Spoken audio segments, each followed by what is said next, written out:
Lighter नहीं है जी।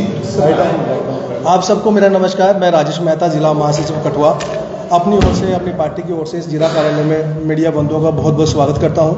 आज हमारे बीच में हमारे प्रदेश के प्रवक्ता श्रीमान अभिजीत ठाकुर जी हैं, जो बजट पे चर्चा को लेकर आप सबसे रूबरू होंगे। और हमारे साथ बाईं ओर हमारे जिला के जिलाध्यक्ष गोपाल महाजन जी हैं, उनके साथ हमारे मीडिया के सेक्रेटरी रविंद्र सलाथिया जी हैं। दाईं ओर मेरे अपना मिनाटी मोर्चा के नेता जगदीप सिंह जग्गा जी और उनके साथ हरवंश जी हैं।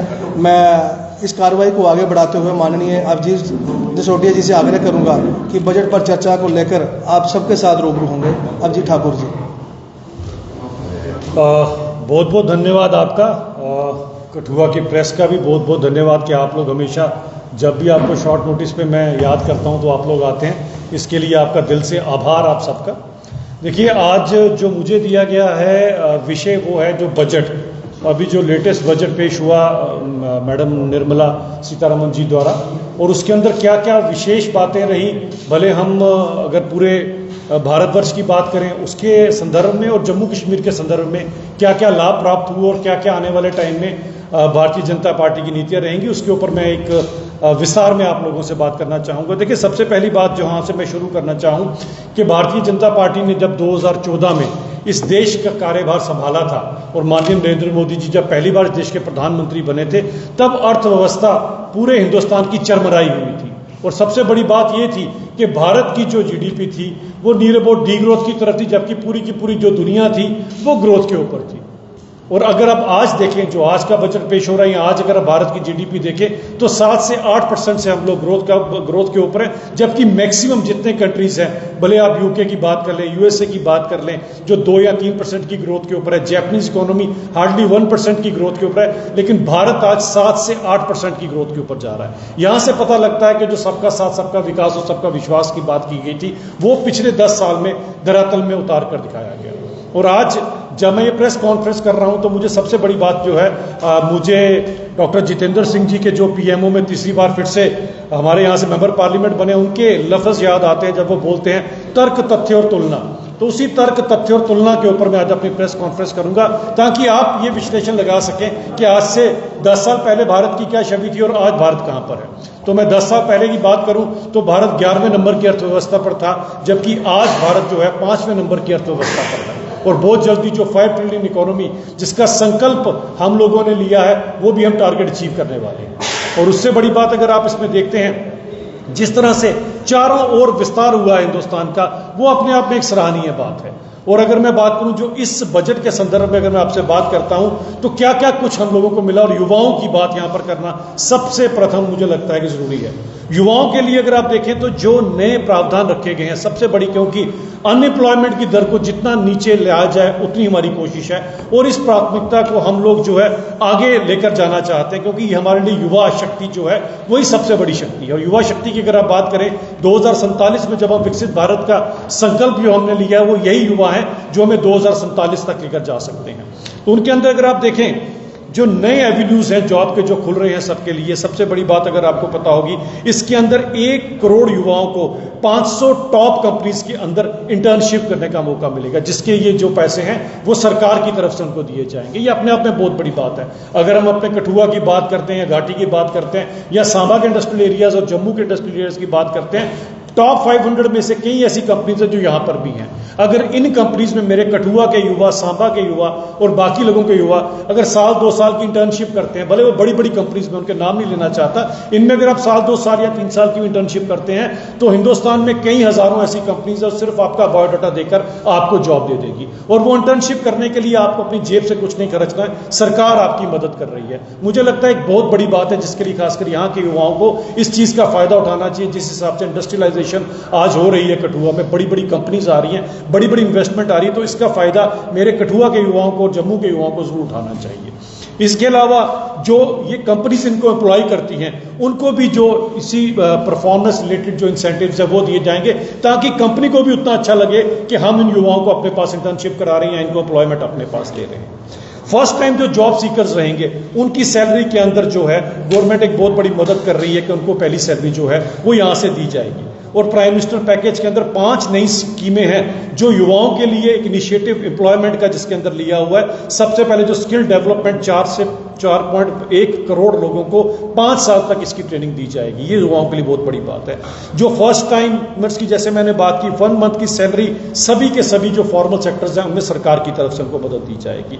जॉब क्रिएशन मैन्युफैक्चरिंग सेक्टर के अंदर और इंसेंटिव ये ईपीएफओ के अंदर जो एम्प्लॉयमेंट प्रोविडेंट फंड जो कटता है उसके अंदर एडिशन की जाएगी सरकार की तरफ से। ये भी एक बहुत बड़ी चीज को युवाओं को देकर अपने इस चीज में रखा गया। एक एडिशनल एम्प्लॉयमेंट जो सैलरी जिन युवाओं को 1 लाख से कम की सैलरी पर मंथ मिलेगी उसके अंदर 3,000 की मदद जो है वो हर मंथ जो है नियर अबाउट 2 साल तक अगेन उनके एम्प्लॉयमेंट प्रोविडेंट फंड के अंदर सरकार की तरफ से मदद की जाएगी। प्राइम मिनिस्टर पैकेज के अंदर स्किल डेवलपमेंट 20 लाख युवाओं को इन कोलैबोरेशन जिसमें स्टेट और सेंटर यानी कि जैसे यूटी और केंद्र की आपस में इनकी कोलैबोरेशन के बाद 20 लाख युवाओं को जो है ये भी एक डेवलपमेंट के लिए स्किल डेवलपमेंट के लिए ट्रेनिंग दी जाएगी।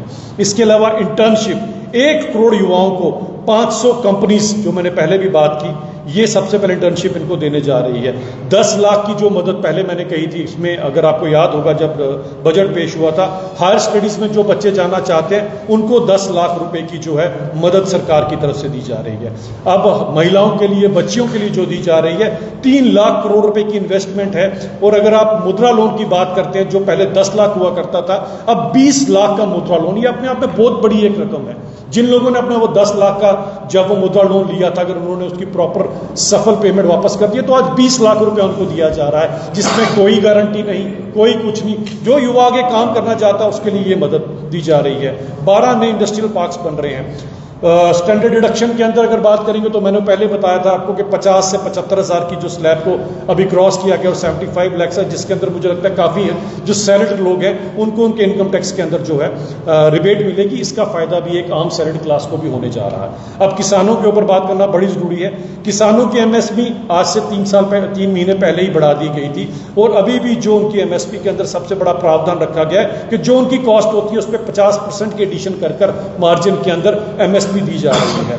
और 5 नई स्टेट्स के अंदर किसान क्रेडिट कार्ड की जो सुविधा किसान भाई जो हैं वो अवेल कर सकते हैं। एक बहुत बड़ी इन्वेस्टमेंट खासकर फार्मिंग से रिलेटेड लोग हैं या हॉर्टिकल्चर से रिलेटेड लोग हैं या वेजिटेबल जो सब्जियां उगाते हैं उनके लिए भी एक बहुत बड़ी मदद सरकार के अंदर से दी जा रही है। और इनके रिसर्च के अंदर HATP के अंदर 109 नई तरह के कुछ फल फ्रूट और सब्जी आइडेंटिफाई की जा रही है जिसकी हाई यील्ड होगी और जिसमें मौसम का असर कम पड़ेगा।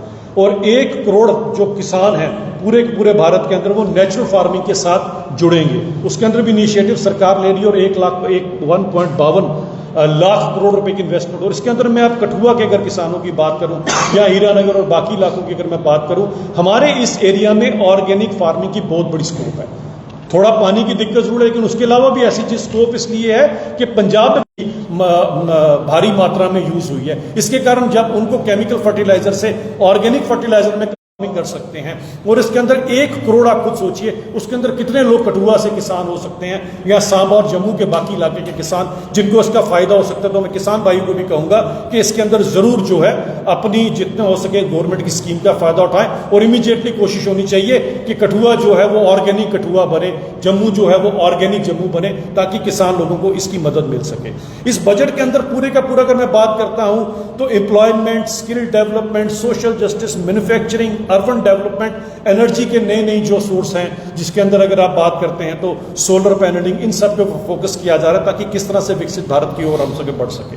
अब मैं जम्मू की ओर जरूर आना चाहूंगा। जो जम्मू में मदद मिली है 2 कैंसर इंस्टीट्यूट, एक जम्मू में और एक कश्मीर में, जो फुली ऑपरेशन हो जाएंगे अभी आपके थोड़ी देर के अंदर। इसके अलावा अगर आप देखते हैं तो 9400 करोड़ रुपए की जो सब्सिडी दी जा रही है पावर परचेज के लिए, क्योंकि पावर क्राइसिस हमें रहते हैं, तो 9400 करोड़ रुपए आवंटित किया गया है केंद्र के द्वारा जो हमें बिजली खरीदने के लिए दिया जा रहा है।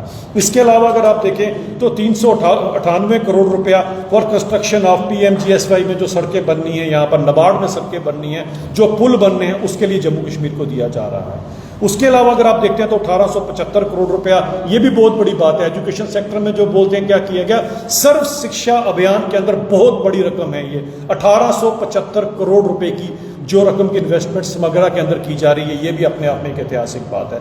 1808 करोड़ रुपए पंच सरपंच, ULP, डीडीसीज बीडीसीज, वो चुनाव जिनसे एनसी और पीडीपी इन सब पार्टियों ने बहिष्कार किया था, आज वो पंच सरपंच जो बने हैं और यूएलबी जो हैं, इनके लिए प्रॉपर इंफ्रास्ट्रक्चर, प्रॉपर जो ऑफिस बने, इनके पास पूरी की पूरी मदद वो दी जा रही है। उसके अंदर जो राशि डाली जा रही है वो भी एक बहुत बड़ी राशि केंद्र के द्वारा आवंटित की गई है, जो 1808 करोड़ रुपए की है। 1714 करोड़ रुपया हर घर में नल में जल और जल भी स्वच्छ, ये वादा जब किया गया था, इसके अंदर 1714 करोड़ रुपया ये भी हमारे को जम्मू कश्मीर को मिला है। 1484 करोड़ रुपया जो प्रोजेक्ट्स पीछे अभी बच गए हैं करने वाले जम्मू और श्रीनगर स्मार्ट सिटीज़ के अंदर, उनके अंदर एडिशन की गई है। इसके अलावा 1317 करोड़ रुपया इंफ्रास्ट्रक्चर की डेवलपमेंट के लिए, हेल्थ सेक्टर के लिए और नेशनल हेल्थ मिशन के अंदर ये भी दिया जा रहा है। 1104 करोड़ रुपया ये घरों के अंदर, क्योंकि आपने देखा होगा पिछले ही दिनों में जो आवास योजना के चलते,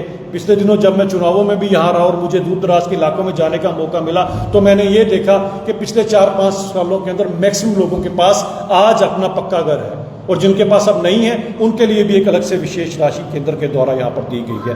1068 करोड़ रुपया जो है वो फूड ग्रेन्स और कश्मीरी माइग्रेंट्स के लिए, उनके लिए मदद दी जा रही है।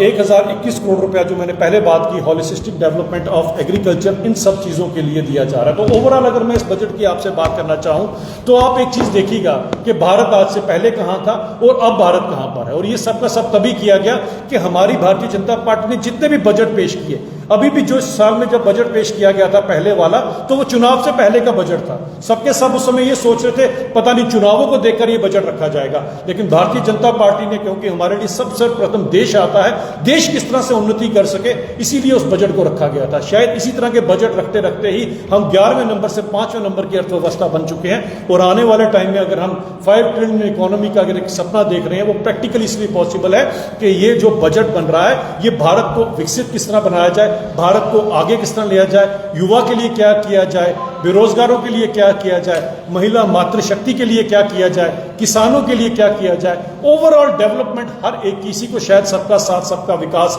और सबका विश्वास वाला बजट कहा जा रहा है। और मैं इसके अंदर जरूर कहूंगा कि सबके प्रयास की जरूरत है, और इस समय युवाओं के प्रयास की जरूरत है, क्योंकि युवा ही होंगे जो, मुझे लगता है 2047 में पता नहीं हम में से कितने लोग रहेंगे, लेकिन युवा जरूर रहेंगे वो 2047 का विकसित भारत देखने के लिए। तो इस अश्वमेध यज्ञ में मैं सभी युवाओं से अपील करना चाहता हूं, अपनी आहुति डालें, और जितना आपको सरकार की तरफ से ये जो मदद दी जा रही है, इसका पूरी तरह से, खासकर कठुआ के लोगों को मैं रिक्वेस्ट करूंगा, इतनी इंडस्ट्रियलाइजेशन के बाद आप बड़े आराम से कहीं पर भी महीने, 2 महीने, साल, 2 साल के लिए अपनी इंटर्नशिप करके अपने साथ एक सर्टिफिकेट रख सकते हैं, तो आपके लिए जॉब के एवेन्यूज खुल जाएंगे। और जिस तरह से कठुआ में इंडस्ट्री हुई है या घाटी में हुई है, आने वाले समय में मुझे लगता नहीं है कि मेरे कठुआ के, जम्मू के किसी भी युवा को बाहर जाके नौकरी करने की जरूरत पड़ेगी। बहुत बहुत धन्यवाद आपका।